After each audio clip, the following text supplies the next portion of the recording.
New scheme will allow more talent from Greater Bay Area to come to Hong Kong. Number of privacy complaints shot up last year. China's rescue team arrives to help after Turkey earthquake.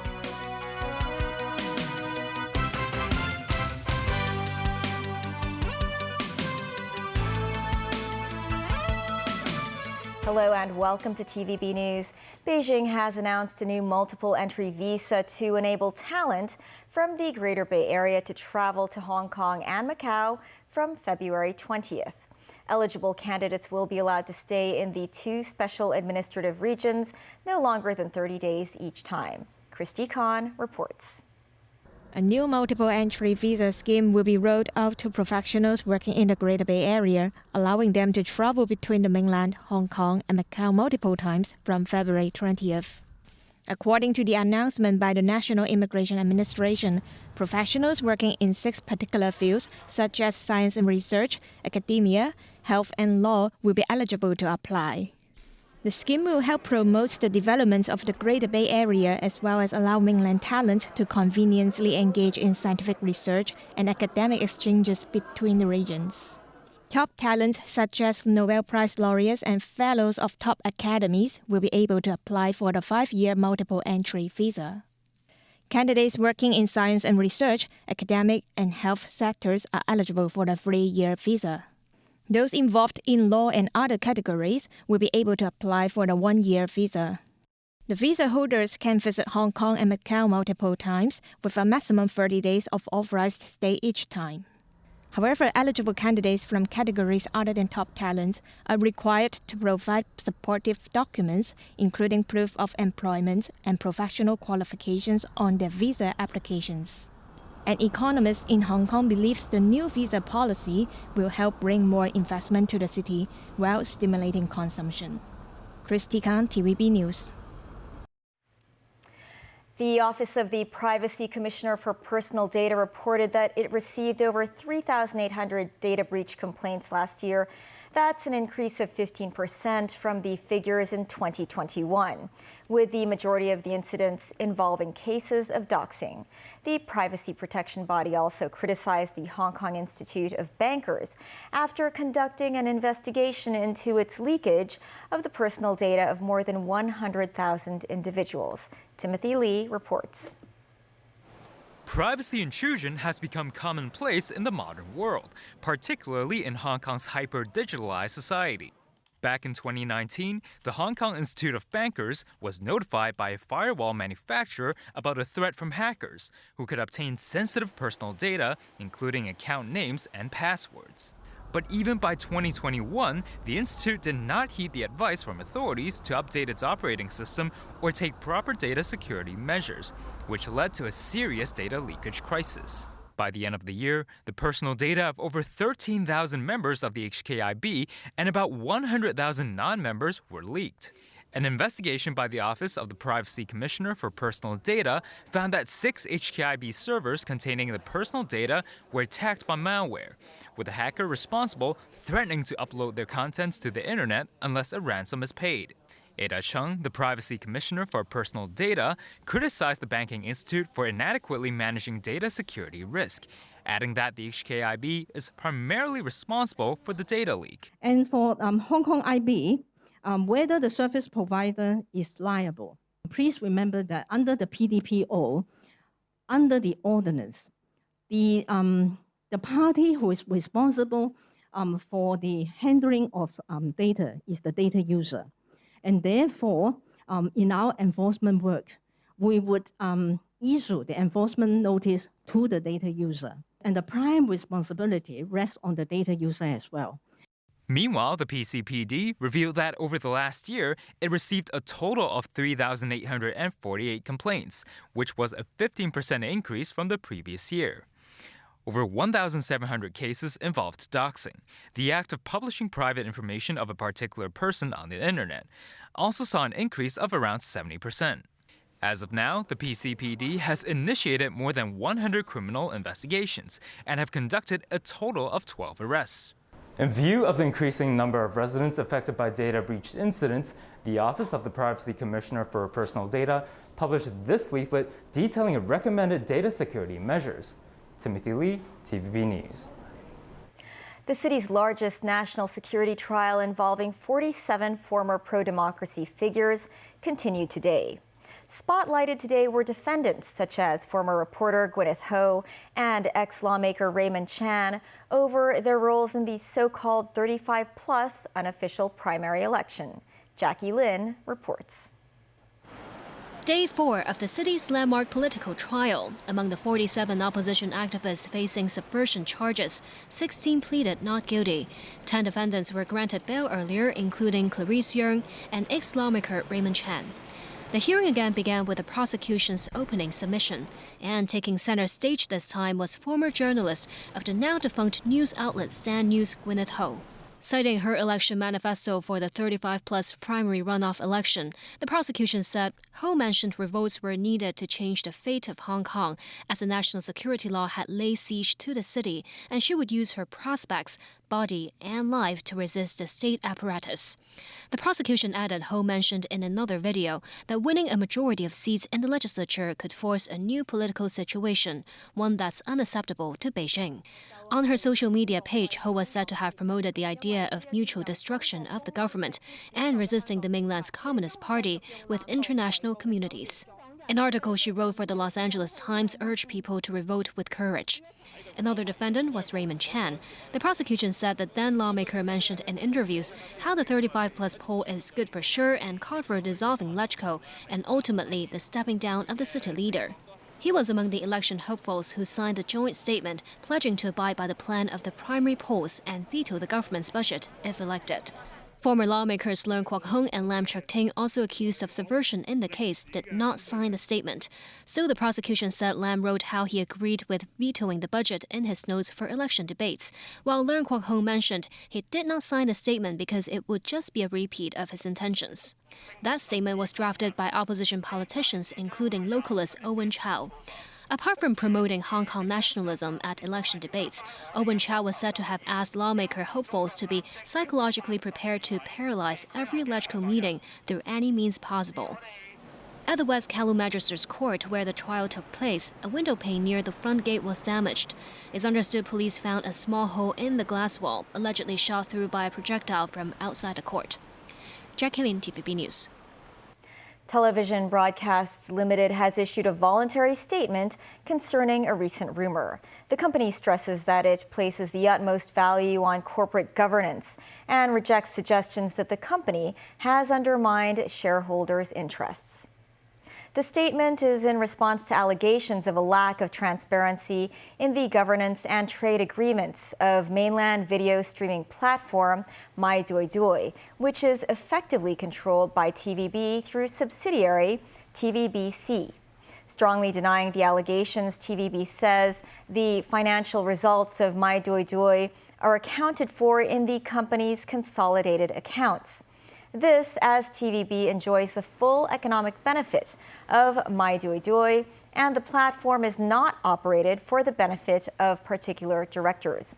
The company adds it reserves the right to take legal action against parties spreading false and malicious news about the group. The death toll from earthquakes that struck Turkey and Syria is almost at 16,000, with around 3,000 of those on the Syrian side.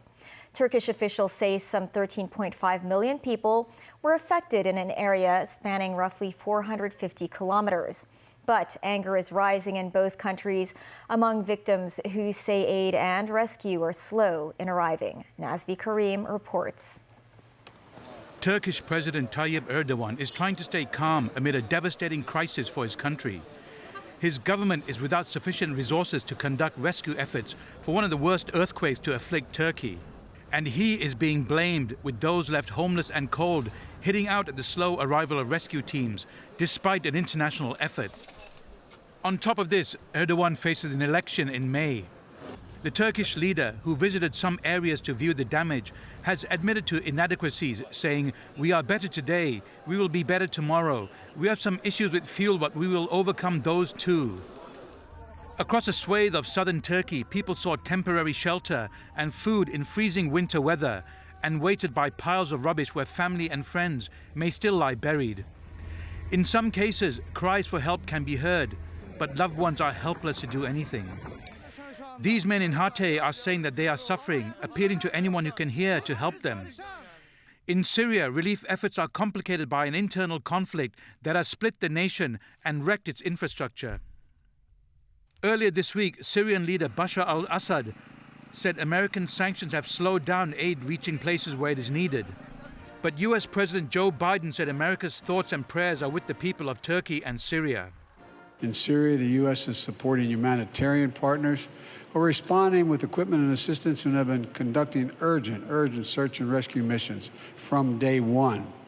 The United States is a leading donor across all the areas of Syria, no matter who controls the territory. It's about saving human life. Here, people celebrate after a child is pulled out of the rubble in Aleppo, Syria, as rescue efforts continue in both countries. For Erdogan, meanwhile, the disaster poses a challenge to his re-election hopes, set to be the toughest fight of his career. Any perception that the government is failing to address the disaster properly could hurt his prospects. Some analysts, though, say it could work in his favor if he is able to rally national support around the crisis. Nazvi Karim, TVB News. China's rescue team, which arrived in Turkey early Wednesday morning, got straight to work supporting the Turkey-Syria earthquake relief effort. Shortly upon arrival, the 82-member Chinese team joined a local rescue team to save a pregnant woman from debris in Hatay, Turkey. Experts warned that rescue efforts have faltered due to weather conditions and power outages around the affected regions. Also, Chinese enterprises in Turkey offered assistance to help with earthquake relief, including making donations and sending supplies to the area. The Red Cross Society of China has dispatched a rescue team with medicine and medical supplies to Syria, which was also affected by the earthquake.